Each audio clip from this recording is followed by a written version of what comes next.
Welcome back to your fertility counselor. I'm Tanya Fessler, and I'm so grateful that you've chosen to be here with me today.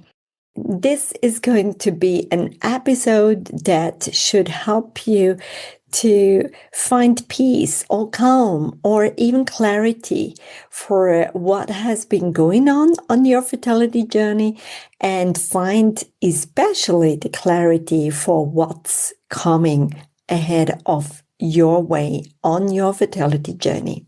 I can't wait to share some tips and proven exercises with you so that you can take out the most of the benefits for your journey. Hello and a warm welcome to my podcast show, Your Fertility Counselor. I'm your host, Tanya Fessler, and together we will dive into all things fertility, offering support, expert insights, and practical evidence-based advice for anyone navigating their fertility journey. So grab a cup of tea and make yourself comfortable. Let's get started.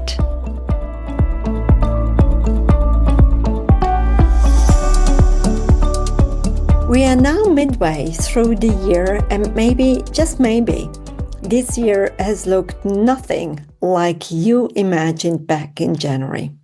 In January, when you started the year full of hope, full of new goals, new plans, and maybe even a new page of your fertility journey, and you felt this amazing energy in you that you really wanted to make this happen. And if your fertility journey hasn't brought the news or the milestones you hoped for, I want you to know you are not alone. This year could have been challenging for others as well. We just don't know sometimes because people might not want to share about things that didn't happen how they were hoping for. So today's episode is a gentle pause, a moment to take a breath, to reflect and recenter, not with pressure or judgment, but with care and with a lot of compassion. Whether you felt stuck or hopeful, overwhelmed, or just plain tired, this space is for you to process the past 6 months and begin to choose consciously how you want to move forward. In fact, research shows that when we take intentional time to reflect and make meaning of our experiences, especially during emotionally taxing seasons, we reduce long-term stress and increase our sense of control. A 2022 study published in Fertility and Sterility found that women undergoing fertility treatment who engaged in structured self-reflection reported significantly lower anxiety and greater emotional resilience. So this work we are doing today, it's not just nice to do. It matters for your emotional well-being. In today's episode, we'll explore what this first half of the year has meant for you, what you might want to carry forward, and what it's time to gently lay down. We'll talk about habits and thoughts, patterns, and how to start noticing what's ready to shift. I invite you to listen with a journal nearby or simply with open curiosity. You don't have to have the answers today, but being willing to ask the questions is already a powerful step. So let's begin. So let's start by gently turning inward. You might have just come back from a very busy day, or maybe you just woke up from a wonderful and hopefully sound sleep. Now I want you to sit upright.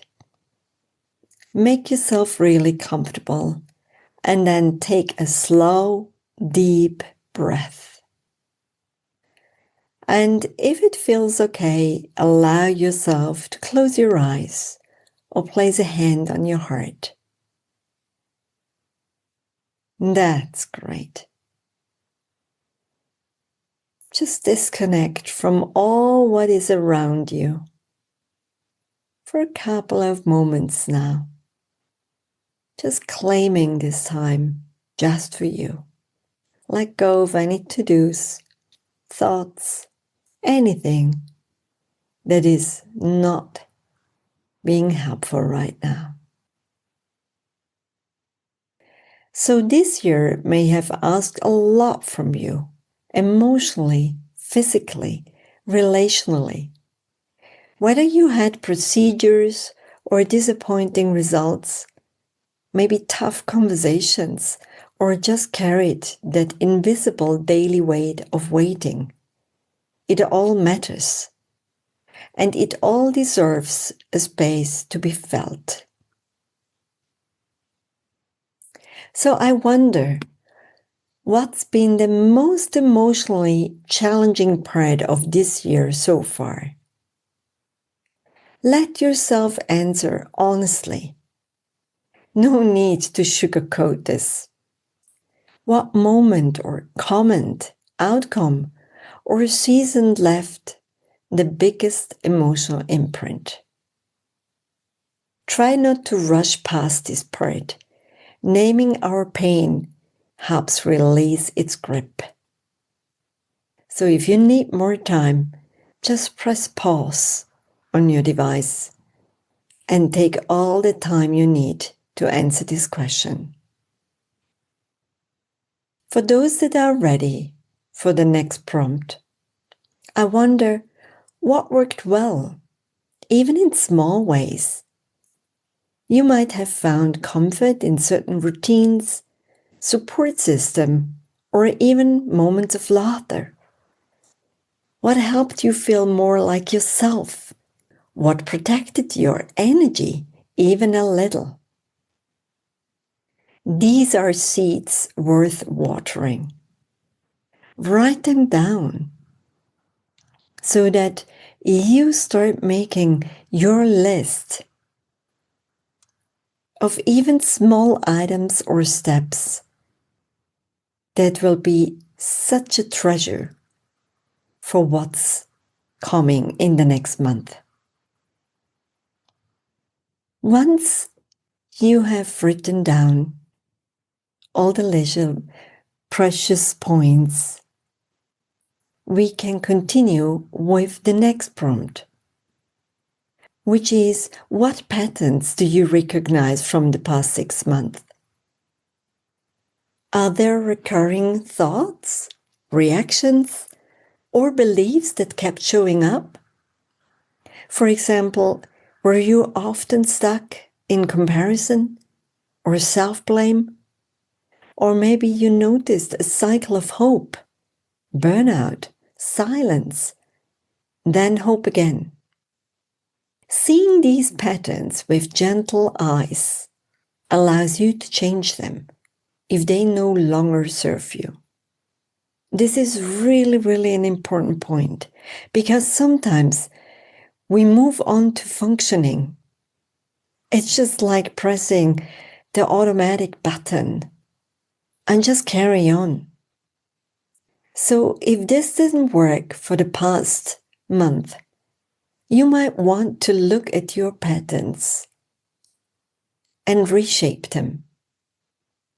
Maybe change the order or put a different feeling to it so that you start feeling ready with something new for what's to come. Your next prompt: what was your biggest learning or win, even if it wasn't what you expected? I strongly believe that even in times when we don't reach a goal or we don't fulfill our expectations to 100%, there is still something in it. There is still something to be grateful for, a win, or especially a learning. Perhaps you found your voice in a medical appointment. Maybe you and your partner learned to communicate in a new way. Or maybe you realized it's okay to ask for help. Even in difficulty, we grow. Let yourself see that.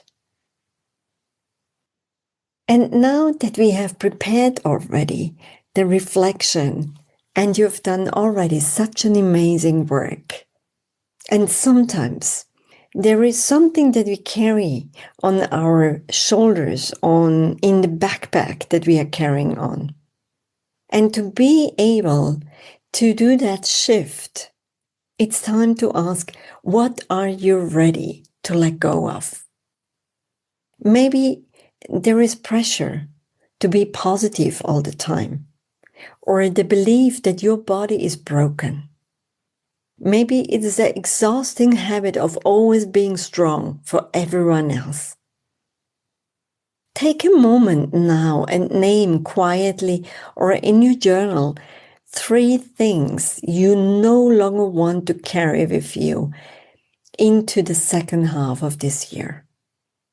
You are allowed to release them. In fact, you are allowed to rewrite your whole story if you need to. It's time to let go of that weight. You don't have to continue to carry that on your journey. And then something for you and your partner. What do you and your partner need now for the road ahead? Try to answer without assumptions. Sometimes we try to answer this question with our partner in mind. What would she or he say now? Not what you think you should need, but what you honestly crave. Is it more open conversations? Or is it less pressure? More space, or maybe more intimacy? And remember, this journey is yours. You get to shape it together. And sometimes it's a great idea to do this exercise separately first, and then come together, and maybe even go for a walk. And then discuss what are your needs for the next months to come.